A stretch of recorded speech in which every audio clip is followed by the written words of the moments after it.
Let's be honest, very few people like taking tests, but for some kids, tests can be a major source of anxiety and stress. That can be a big problem because anxiety can make it hard to study, think clearly, and make time-sensitive decisions. All of these skills are essential to a student's performance. So what causes test anxiety, and how can we help kids manage it? Though all kids are likely to feel anxious about upcoming tests sometimes, for some kids, test anxiety is a real fact of life and can be very impairing.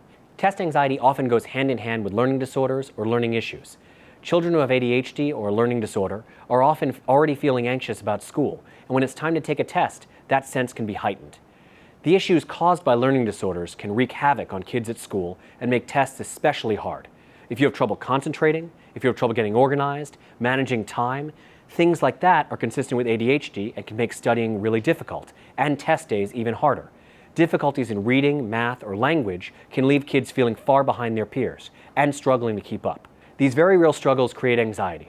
If you have ADHD, for example, just knowing you're going into a situation where you have to focus, manage your time, remember information, and get it done before the bell can cause serious anxiety. It's not just kids with learning differences who struggle with test anxiety. Many kids worry they won't do well on tests. Kids may face pressure from parents, family, or teachers to perform well. Others may already be struggling with anxiety issues or worry about making mistakes or performing in general, from singing in music class to going to bat at baseball, which can make tests feel particularly terrifying. The common denominator is that kids who think they aren't going to do well tend to feel more anxious about taking tests. Kids with low self-esteem or kids who lack confidence in their abilities are often more likely to be anxious, and since anxiety can affect the skills that kids or teens need to do well on tests, fast and flexible thinking, time management, confidence, and concentration, it tends to be a self-fulfilling prophecy.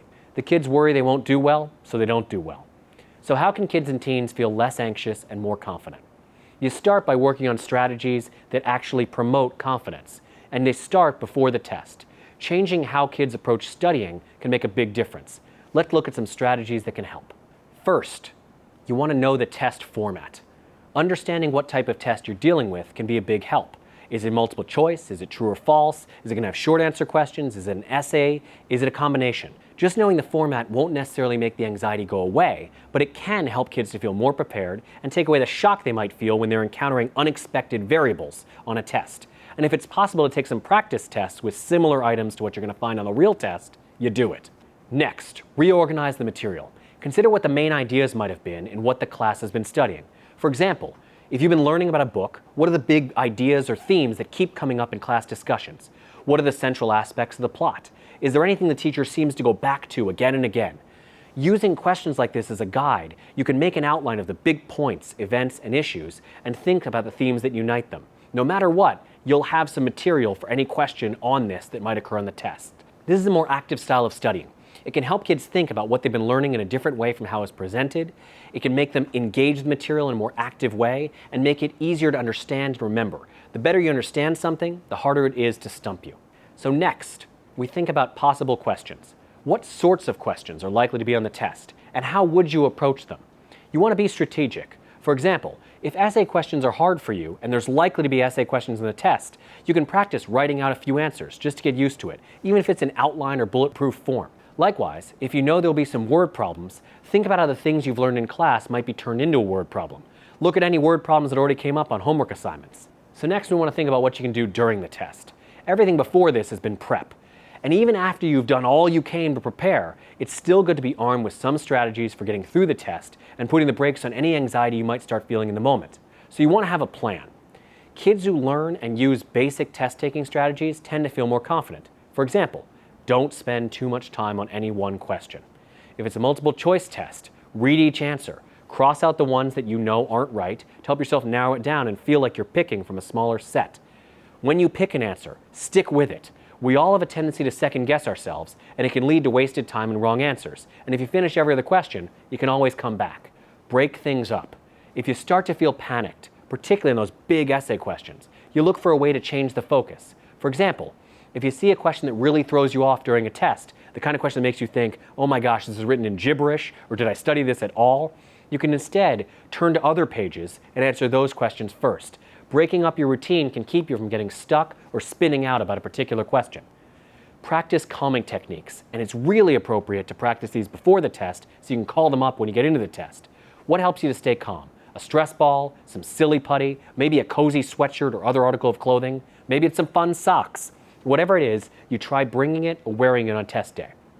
And when anxiety strikes, you can use mindfulness practices like taking 5 deep breaths, or counting to 10 while breathing, or doing a few stretches, or just trying to think about what you see and hear around you and being more mindfully accepting that to help you to feel less anxiety. Last thing is to accept when you don't know something.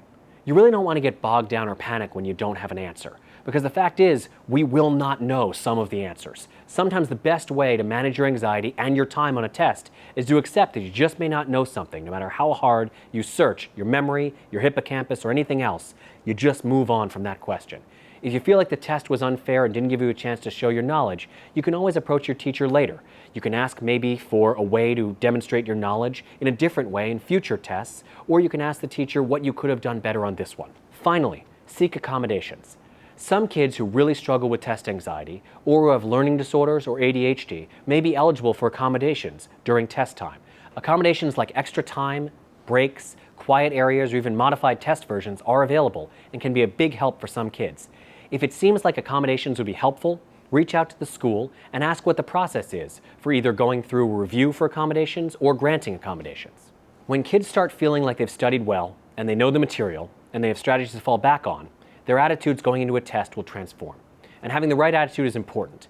The best test-taking mindset that we can give kids is something along the lines of this confident self-talk, of being able to say, I've prepared well, I have things I can do in the moment if the test is not going so well. It's okay if I don't know all the answers. Bottom line is I'm going to do my best. That's how we'd like them to approach things. To learn more, visit the Child Mind Institute Family Resource Center, which has hundreds of articles and guides to help you support children who are struggling with mental health or learning disorders. You can find the link in the description below. I'm Dr. Dave Anderson, a clinical psychologist at the Child Mind Institute. Thank you for watching. And if you found this video useful, please like and subscribe to our channel below.